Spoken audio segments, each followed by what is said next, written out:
이 시간 우리에게 주시는 하나님의 말씀은 신약성경 누가복음 24장 13절에서 35절까지의 말씀입니다. 신약성경 140페이지 누가복음 24장 13절에서 35절까지의 말씀입니다.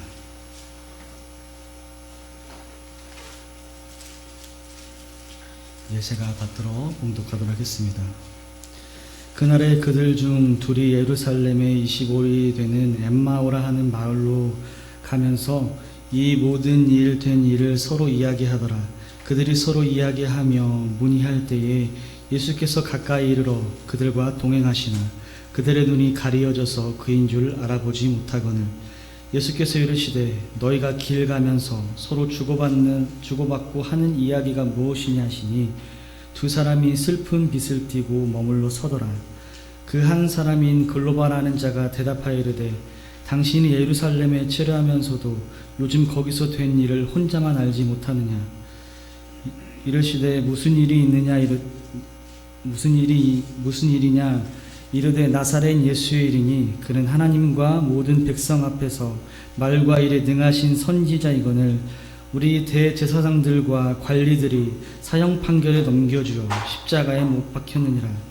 우리는 이 사람이 이스라엘을 속량할 자라고 바랐노라. 이뿐 아니라 이 일이 일어난 지가 사흘째요.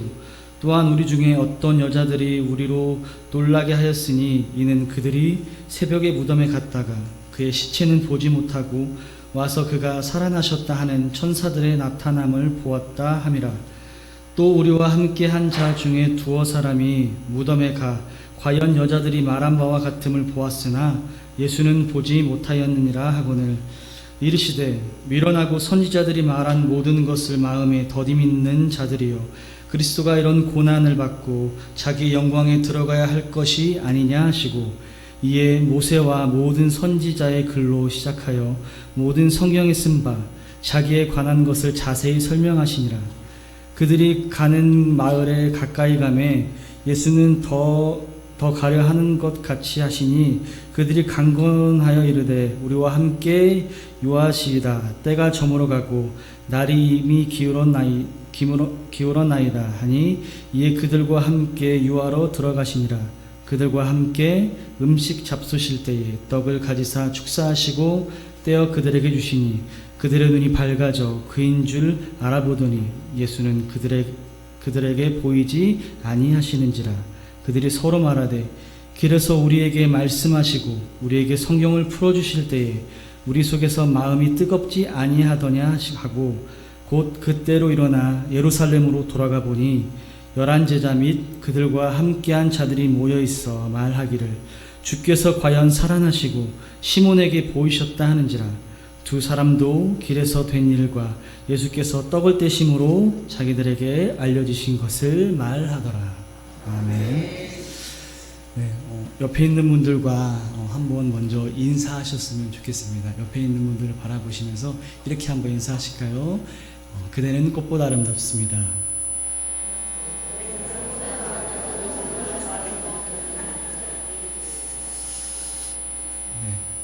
오늘 본문은요, 예수님께서 부활하신 그런 역사적인 그런 중요한 시점에 그 부활과는 전혀 상관없이 예루살렘에서 엠마오로 내려가는 두 제자의 이야기로 시작하는 것이 오늘 본문의 이야기입니다. 이 둘은 예수님이 다시 살아나셨다는 그런 소식을 듣고도 이것을 믿지 못해서요, 엠마오로 이렇게 내려가고 있었죠. 예수님이 십자가에 돌아가신 사건의 충격이 너무나도 컸습니다. 무엇보다도 예수님을 따랐던 사람들에게는 매우 큰 파장을 일으킬 만한 그런 일이었죠. 이 두 명의 제자도 예수님의 십자가 사건으로 인해서 아주 큰 충격을 받은 것으로 보입니다. 엠마오로 내려가는 길에 예수님이 그들과 합류하셔서 동행하시면서 그들에게 말을 거시지만 이들은 전혀 예수님을 알아보지 못하죠. 두 사람은 예수님이 십자가 사건에 대해서 묻자 슬픈 빛을 띠고 머물러 섰다라고는 본문은 말하고 있습니다. 이들은 예수님을 열심히 따랐던 그런 제자들이었는데요. 예수님의 죽음의 충격이 너무나도 컸기 때문에 아직 그 충격에서 벗어나지 못했다라는 것을 볼 수 있습니다. 너무 심한 충격을 받으면 흔히 이제 정신적 공황 상태에 빠진다라고 이야기들 하는데요. 마치 이들의 모습이 그러했다라고 하는 것이죠. 예수님이 형장일설로 사라지면서 이들이 품었던 모든 희망이 사라지고 예수님을 따랐던 그런 사람들에게는 그 희망이 모두 사라지는 일이었기 때문에 큰 충격이 아닐 수가 없었습니다. 조금이라도 희망하는 것이 남아있다면 붙들면 되겠는데 그 희망의 불이 완전히 꺼져버렸을 때 사람들이 삶의 의미를 잃는 것처럼 마치 이들의 모습이 이러했다라고 하는 것이죠. 이들은 예수님에게 모든 기대를 걸었습니다. 희망을 걸었죠. 그래서 새로운 시대가 올 것이라고 믿었습니다. 무언가 새로운 것이 올 줄 기대하고 예수님을 열심히 따랐는데 그것이 바로 이렇게 와르르 무너져 버리는 것이죠. 사실 예수님은 암울한 유대 역사에서 반전을 일으키실 만한 그런 메시아로 기대됐습니다. 당시 유대 사회는 영적, 사회적, 정치적 모든 것이 어둠 속에 있는 그런 모습이었죠. 바로 이때에 예수님께서 혜성처럼 등장하셨습니다. 오병이어의 사건, 눈먼 자를 뜨게 하고 죽은 자를 일으키시는 그런 기적을 행하실 때마다 군중들이나 예수님을 따랐던 그 사람들의 가슴은 뛰고 이분이 정말 메시아구나, 우리를 구원하실 이구나 라고 하면서 희망을 가졌던 것들을 볼 수가 있습니다. 특히 어려운 상황 속에 있을 때 사람들이 가지는 희망과 기대는 더 강력해지기 때문에 이들은 예수님을 따르면서 그냥 희망을 가진 것뿐만 아니라 아주 열광하면서 열성적으로 예수님을 따랐던 것들을 볼 수가 있죠. 그런데 그 예수님이 초라하고 무기력하게 십자가에 매달려 죽고 말았을 때 모든 것을 걸고 헌신적으로 노력했던 그 사람들의 그런 마음이 절망의 늪으로 빠질 수밖에 없었던 것이죠. 무엇인가 희망한 만큼 절망은 더 깊고 크기 마련입니다. 기대하는 것이 무너질 때에 사람들의 절망이 더 큰 것이죠. 특히 신앙적 기대가 무너졌을 때 이 절망은 정말 상상할 수도 없을 만한 그러한 절망의 늪이라고 이렇게 표현할 수 있을 것 같습니다. 강하게 붙들고 있었던 것을 놓치면 충격이 더 크기 때문에 깨어나지 못하는 것처럼 이 당시에 걸었던 신앙적 기대가 큰 만큼 이 제자들도 충격이 커서 뿔뿔이 흩어지는 모습을 볼 수가 있습니다. 예수님이 부활하신 아침에 두 제자가 예루살렘이 아니라 엠마오로 향하고 있다는 것은 많은 것을 시사해 주는데요. 예루살렘은 그 당시에 모든 것의 중심지였습니다. 그런데 예루살렘에서 멀어진다는 것은 이들이 현실에서 도피하고 있다라는 것을 이야기하고 있을 가능성이 큽니다. 예수님의 죽음은 예수님을 따랐던 사람들에게도 큰 위협으로 다가왔죠. 그래서 예수님의 죽음에 대한 슬픔과 함께 자기 삶에 대한 그런 두려움도 몰려왔습니다. 그들은 이제 삶을 정리하고 새로운 길로 떠나갈 것을 선택하고 엠마오로 간 것이죠.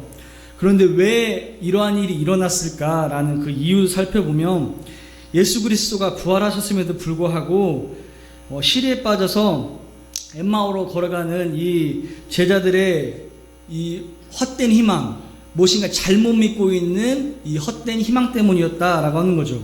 그리고 이들의 모습 속에서 마치 우리들의 모습을 볼 수 있습니다. 이들은 예수님을 정치적 메시아로 생각했습니다. 예수님을 잘못 알고 잘못 따른 것이죠. 이렇게 절망하는 것은 이들이 잘못된 희망을 걸었기 때문입니다. 사람들은 현실이 어려우면 희망이라는 그런 마법을 스스로에게 걸고요. 무엇인가 이렇게 자기 합리화를 하면서 현실 도피하려는 그런 모습 가운데 살아갈 때가 있습니다. 갈망이 너무 강하다 보면 환상과 착각에 빠져서 거짓된 희망에 사로잡히게 되죠. 예수님의 제자들은 믿기는 했지만 잘못 믿었기 때문에 잘못된 희망을 걸었기 때문에 그 잘못된 희망이 무너진 만큼 절망도 클 수밖에 없었다라고 하는 것이죠. 이 두 제자 말고 다른 제자들도 똑같았습니다. 베드로도 예수님의 정치적 해방을 기대했습니다. 예수님께서 저 로마와 다른 나라들을 모두 무찌르고 이 세상의 왕으로 등극하셔서 우리들도 한 자리 차지할 수 있겠지라는 그런 생각을 했던 것들을 보면 이 베드로도 다르지 않다는 것을 볼 수가 있죠. 예수님이 십자가의 죽음을 이해하지 못했기 때문에 결단코 그런 일은 일어나서 안 된다고 믿었기 때문에 겟세마네 동산에서 예수님을 잡으러 온 그런 무리를 향해서 칼을 휘두르면서 예수님의 죽음을 막으려고 했던 그런 베드로의 모습을 볼 수 있습니다. 예수님이 십자가에 처형당하는 것은 그 당시에 제자들이 설정한 계획과 꿈을 산산조각내는 것이었죠. 그것은 자신들에 대한 예수님의 배신이었습니다. 절망이 깊으면 모든 그런 욕구 또한 사라지게 되죠. 결국 희망하는 것 자체를 경멸하게 되는 모습입니다. 엠마오로 가는 두 제자의 상태가 바로 이것이었다라고 하는 것이죠. 그들은 얼마 전까지 친밀하게 이야기를 나눴던 예수님을 전혀 알아보지 못했습니다.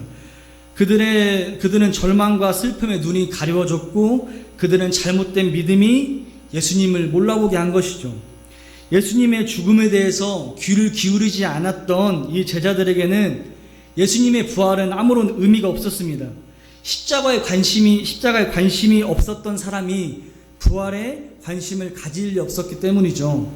예수님의 빈 무덤의 소식이 들려왔지만 여자들과 또 다른 제자들을 통해서 이 소식이 들려왔지만 그들에게는 이것이 별로 관심거리가 아니었다라고 하는 거죠. 그들의 열심의 방향이 얼마나 잘못되었는가를 우리는 여기에서 확인할 수가 있습니다. 절망이 언제 끝나냐라고 물어본다면 완전히 철저하게 절망할 때까지라고 이렇게 이야기할 수 있습니다. 잘못된 목표와 기대가 완전히 이렇게 무너져 버리고 그것을 내려놓게 되었을 때, 완전히 버렸을 때 새로운 희망을 갖게 될 수 있는 것이죠. 오늘의 사람들은 거짓된 희망을 가지고 살아갈 때가 많습니다.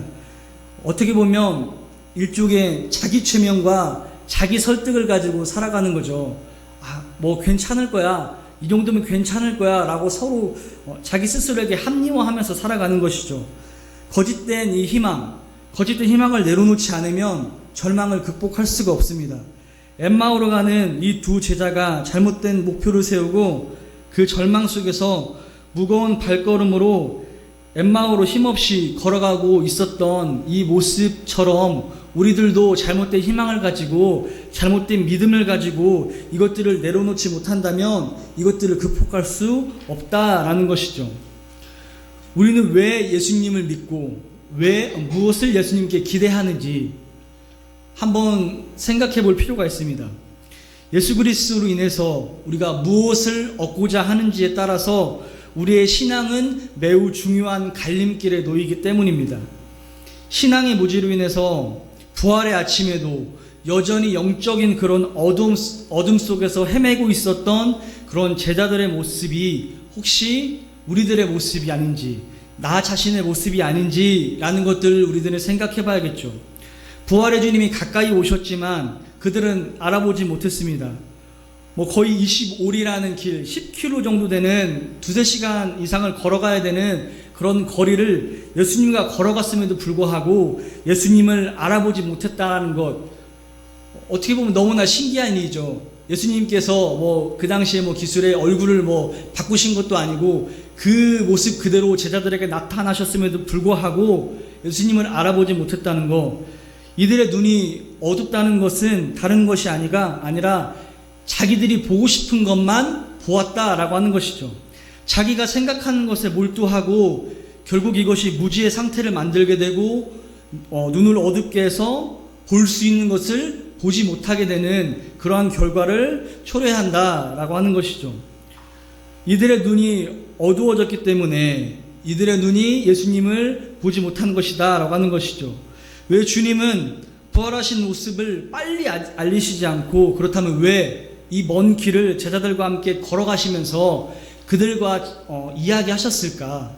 이것들을 우리들이 또 이렇게 한번 살펴보면요, 여기에서 우리는 영적 무지에서 벗어나는 것이 얼마나 힘든 일인가라는 것을 알 수 있습니다. 그리고 그 나눴던 긴 대화 속에서요, 그들의 눈을 서서히 밝혀주시는 주님의 모습을 우리들이 볼 수가 있습니다. 누가복음 24장 27절에 이에 모세와 모든 선지자의 글로 시작하여 모든 성경에 쓴 바 자기에 관한 모든 것을 설명하시니라 라고 말씀하시면서 주님은 그들에게 구약의 예언이 어떻게 이루어졌는지를 설명해 주시죠. 그리고 그 모든 설명들이, 모든 이야기들이 본인의 이야기인 것을, 예수 그리스도의 이야기신 것을 이들에게 다시 한 번 더 확인시켜 주시는 그런 이야기를 오늘 본문에서 또 이렇게 이야기를 하고 있습니다. 그때야 비로소 이들의 마음에 동요가 일어나고 이들의 마음이 뭔가 이렇게 뜨거워지기 시작하죠. 하지만 아직도 예수님이 누구인지 알아보지 못합니다. 그들의 마음이 서서히 열리면서 예수님께 함께 있기를 강권했지만 단번에 예수님을 알아보지 못하는 모습을 볼 수가 있죠. 그리고 예수님이 이들과 함께 식탁에 앉으셨습니다. 그리고 그때서야 비로소 그들의 눈이 밝아져서 예수님인 줄을 알았지만 그때는 이미 예수님은 떠나고 없으셨다라고 이야기를 합니다. 부활의 몸을 이끌고 다른 곳으로 가신 것이죠. 중요한 것은 그들의 눈이 밝아져서 예수님인 줄 알아봤다라고 하는 것입니다. 먼 길을 걸어오면서도 눈이 감겨진 상태로 알아보지 못하다가 영적인 눈이 열려져서 밝아졌을 때에 그때서야 비로소 예수님인 줄을 알아봤다라고 하는 것이죠. 그들은 하나님의 말씀을 듣는 가운데 그들의 눈이 열렸습니다. 영적 무지를 벗겨주신 것이죠. 예수님께서 제자들에게 바로 나타나셔서 나다라고 말씀하실 수 있으셨지만 그들과 함께 길을 걸으면서 굳이 그렇게 긴 시간을 이야기하신 것은 말씀을 통해서 그들의 눈을 서서히 열어주시기 위해서 이 말씀을 통해서 제자들을 그렇게 강권하신 것이다 라고 하는 것이죠. 하나님의 말씀을 풀어 설명하실 때에 그들의 마음이 뜨거워졌다라고 이렇게 이야기를 합니다. 조금 전까지만 해도 주님을 알아보지 못했던 그들의 눈이 밝아져서 예수님을 보게 되는 것이죠. 예수님은 이미 부활하셨고 이미 그들과 함께 하셨지만 그들은 부활과 전혀 상관없이 살았습니다. 하지만 하나님의 말씀이 그들의 마음에 들어갔을 때에 그들의 눈이 밝아져서 그인 줄 알아보았다라고 하는 것은 우리에게 대단히 중요한 바를 시사합니다. 눈이 열리지 않으면 무지 속에서 절망과 슬픔을 가지고 살아갈 수밖에 없습니다. 우리의 눈이 열려져야, 영적인 눈이 밝아져야만 부활의 주님을 볼 수 있다라고 하는 것이죠.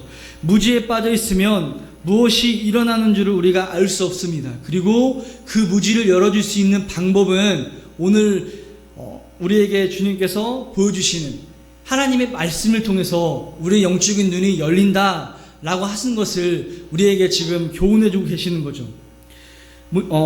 예수님은 당신의 그런 부활을 광고하고 다니지 않으셨습니다. 오히려 소수의 사람들에게만 보이셨죠. 부활의 주님을 보았지만 모든 사람이 부활의 주님을 믿지 않고 부활의 증인이 되지도 않았습니다. 부활의 주님을 눈으로 봤음에도 불구하고 그렇지 못했다는 것이죠. 이것은 우리에게 대단히 중요한 바를 우리에게 알려주고 있죠. 우리가 주님을 보고 듣는 것과 예수님을 확실히 아는 것은 틀리다라는 것을 우리들에게 가르쳐주고 계십니다. 그래서 우리가 주님에 대해서 확실히 알 수 있는 하나님의 말씀을 통해서만 우리의 영적인 이런 눈이 열릴 수 있다라고 하는 것을 우리들에게 다시 한 번 더 말씀해 주시죠. 그리고 사도행전의 말씀을 통해서 우리에게 사도행전 1장 8장의 말씀을 통해서 다시 한 번 더 말씀하십니다. 오직 성령이 너희에게 임하시면 너희가 권능을 받고 예루살렘과 온 유대와 사마리아와 땅끝까지 이르러 내 증인이 되리라 하시니라. 증인은 아무나 되지 않는다는 것이죠. 보았다고 증인이 되는 것이 아닙니다. 10km의 긴 길을 가면서도 부활하신 예수님을 보지 못했던 것처럼 영적인 눈이 닫혀 있으면 본다고 할지라도 알아보지 못한다고 하는 것이죠. 영적인 눈이 떠져야 하나님의 말씀이 우리 안에 있어야만, 그리고 성령님의 도우심이 있어야만 우리가 부활의 증인이 될 수 있다라는 것을 우리에게 강력하게 말씀하고 계십니다. 두 제자는 눈이 열려서 부활하신 예수님을 보게 되었습니다. 이때야 비로소 그들의 절망이 희망으로 바뀌게 되었습니다. 엠마오로 도망을 치던 그들은 날이 어두워졌지만 지친 몸이었지만 33절에 보면 곧 그대로 일어나서 예루살렘으로 돌아갔다라고 이렇게 말하고 있습니다. 부활하신 예수님을 만난 그 순간에 그들의 눈이 떠져서 구약의 예언대로 주님이 살아나신 그런 사실을 온전하게 믿고 그들의 가슴에 뜨거움이 일어나서 절대적인 희망을 가지고 그들이 죽을지도 모르는 예루살렘으로 돌아가게 되었다라는 그런 말씀이죠. 부활의 증인이 될 수 있었다라는 그런 말씀입니다. 주님은 당신의 부활을 스스로 알리지 않으시고 삶을 통해서, 우리의 삶을 통해서 계속 알리시기를 원하시죠. 주님께서 뭔가 이렇게 기적을 베푸시고 이적을 베푸셔서 그렇게 할 수 있지만 그렇게 하시는 것이 아니라 지금 여기 있는 우리 한 사람 한 사람을 통해서 그 주님의 부활을 우리가 부활의 증인이 되어서 그것을 알리기를 원하신다라고 하는 것이죠. 부활을 경험한 사람들은 부활의 증인이 되어야 되죠. 우리가 사람들에게 부활의 예수님을 잘 설명하고 부활에 대해서 자료나 글을 아무리 보여준다고 해서 그들이 믿는 것이 아니죠. 예수님께서 하셨던 것처럼 하나님의 말씀과 삶의 모습을 통해서 보여줬을 때 그때야 비로소 우리가 부활의 증인이 될 수 있다라고 하는 것이죠. 우리의 영적인 눈, 지금 가려져 있는 그 눈이 열리기 위해서 우리가 조금 더 하나님의 말씀을 묵상하고 성령님을 붙들고 기도하는 모습이 우리에게 반드시 필요합니다.